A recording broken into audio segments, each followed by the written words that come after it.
Soy María José Reyes y hoy voy a hablar de la legitimación sustancial.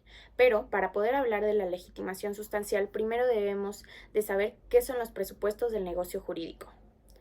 Son una manifestación de la voluntad que debe de darse de cierta forma que actualice una hipótesis normativa, ciertos requisitos o elementos de existencia de validez.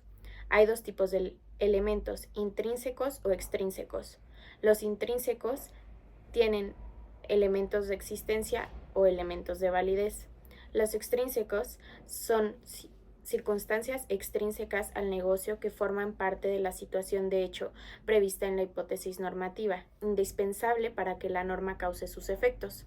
Los elementos extrínsecos son la legitimación sustancial, la idoneidad en el objeto, la capacidad y la condictio juris. Esto es en algunos casos. Habiendo aclarado qué son los presupuestos jurídicos, ya podemos hablar de la legitimación sustancial. La legitimación sustancial es el reconocimiento hecho por la norma de la posibilidad concreta de celebrar un determinado negocio jurídico. Hay tres tipos: ordinaria, indirecta y extraordinaria. Ahora, para entrar al 100% al tema, debemos de hablar de sus antecedentes. Este proviene del derecho procesal. La legitimación procesal permite a una persona ejercer su derecho a la acción, que es el derecho sustantivo procesal para excitar al órgano jurisdiccional a fin de que resuelva un conflicto. Hay dos tipos de legitimación procesal: ad causam, que es el ejercer una acción y obtener el resultado a favor. Ad processum, no se sabe si tenemos la razón, pero tenemos la facultad de pedir la acción. Carneluti postula un concepto que es aplicable para todas las ramas del derecho. La legitimación sustancial es adoptada en el derecho privado, pero nos preguntamos, ¿quién tiene legitimación para realizar un negocio jurídico? Para que estas consecuencias se produzcan en una esfera de derechos. Pero, ¿qué es la esfera de derechos? Es un círculo de soberanía privada, es decir, la totalidad de relaciones jurídicas de una persona, ya sean derechos u obligaciones. Pueden tener aspectos patrimoniales y no patrimoniales. También es importante hablar del principio de coincidencia. ¿Qué es el principio de coincidencia? Es que toda persona puede realizar negocios jurídicos que afecten su propia esfera de derechos. Solo él realiza actos que afecten su esfera.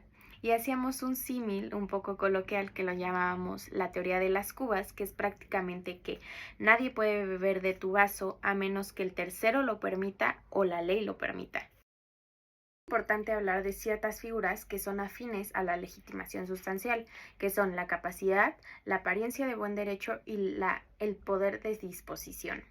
Ahora, ¿qué es la capacidad?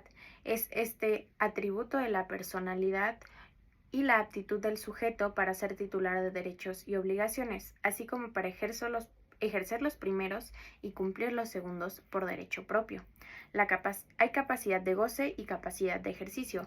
La capacidad de goce es la aptitud para ser titular de cierto género de derechos y contraer cierto género de obligaciones.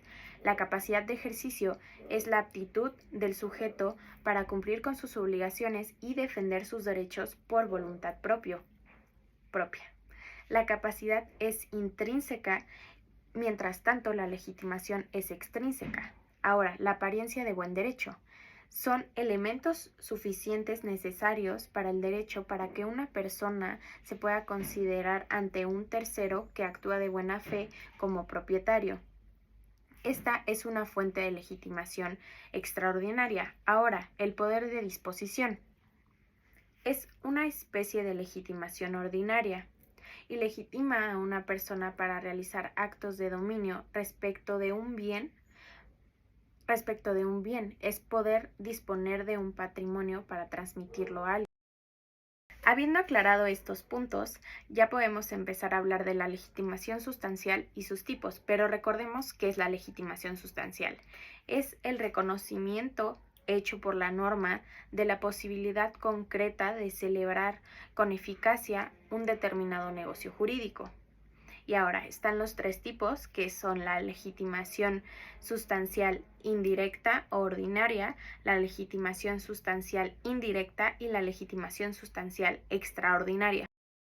Legitimación directa Es la legitimación que tiene el titular en su esfera jurídica para celebrar negocios que desplieguen su eficacia en la esfera jurídica propia. Y esto se refiere a la propia Cuba, o sea, es mi Cuba.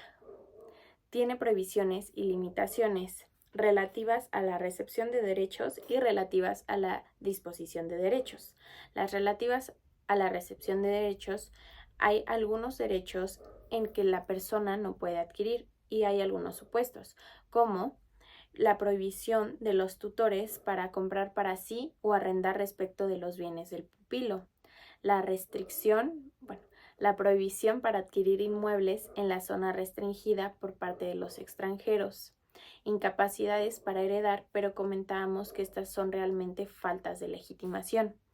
También tenemos las prohibiciones de la albacea para comprar, arrendar o contratar para sí los bienes de la sucesión. Ahora, también en materia de compraventa tenemos las prohibiciones de adquirir por dicho contrato establecido para los representantes.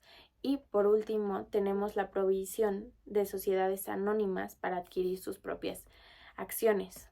Ahora, las relativas a la disposición de derechos, no se puede disponer del patrimonio familiar, no puedes hacer venta de cosa ajena, no puedes venderlo del otro, y bienes que se encuentran en concurso civil o mercantil. Ahora, hay prohibiciones relativas. La ley establece una prohibición o limitación, pero no son absolutas. Pueden superarse por medio de la formalidad habilitante, que es este requisito exigido por la ley para remover un obstáculo que impide verificación de los efectos de un negocio jurídico. Y ahora, hay especies. Estas especies son la autorización judicial. Un ejemplo no vigente de esto es que antes los menores de 16 años podían casarse, pero necesitaban autorización judicial para enajenar. Un ejemplo vigente es en los casos de patria potestad o tutela para vender bienes, para hacer actos que vayan más allá de la administración. Autorización del Poder Ejecutivo u órgano que dependa de este. Por ejemplo, la expropiación de cosa considerada como característico de nuestra cultura local, bienes inmuebles adquiridos por extranjeros en territorio extranjero con la autorización de la Secretaría de Relaciones Exteriores. También tenemos la autorización o consentimiento de otra persona, que esta es, por ejemplo, vender bienes de una sociedad conyugal con el consentimiento del otro cónyuge. Ahora hablemos de la legitimación indirecta. La legitimación indirecta es la legitimación para realizar un negocio jurídico determinado que despliegue su eficacia en la esfera jurídica ajena. Hay dos casos, cuando el titular de la esfera lo permita o cuando la ley lo permita. Hay especies. La primera es la representación, que es la facultad para obrar a nombre y por cuenta de propio. La segunda es la gestión de negocios, que es el que sin mandato y sin estar obligado a ello se encarga de un asunto de otro, debe de obrar conforme a los intereses del negocio del otro. Prácticamente es el metiche. Mencionábamos que era el metiche y también es una fuente de las obligaciones.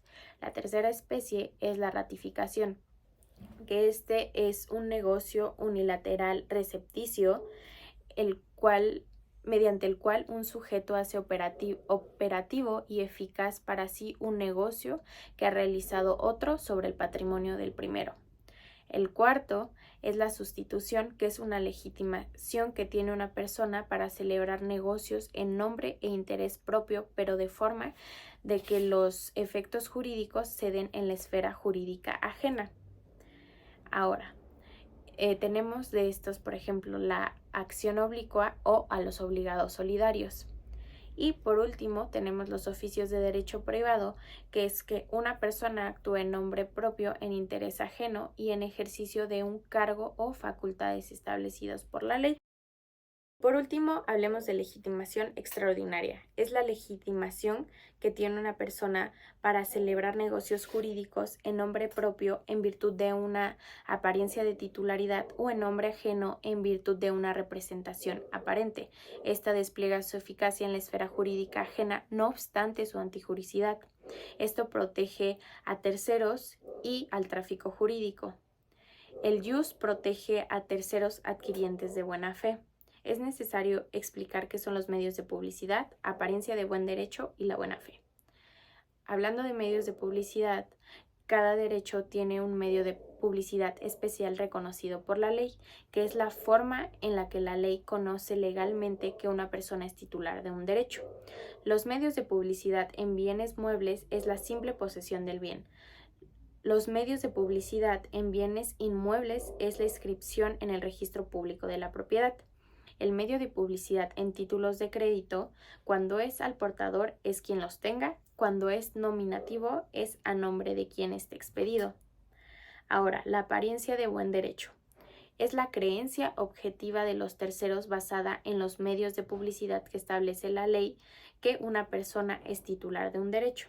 Ahora, la buena fe es la ignorancia de la falta de correlación entre una situación de titularidad aparente y la titularidad real. Ahora, supuestos de la legitimación extraordinaria. Estos son la legitimación para disponer derivada de la posesión de los bienes muebles, la legitimación extraordinaria derivada del registro público de la propiedad y del comercio de bienes inmuebles, la legitimación extraordinaria en materia cambiaria, legitimación del heredero aparente y por último, la legitimación que se da en virtud de una representación aparente. Gracias.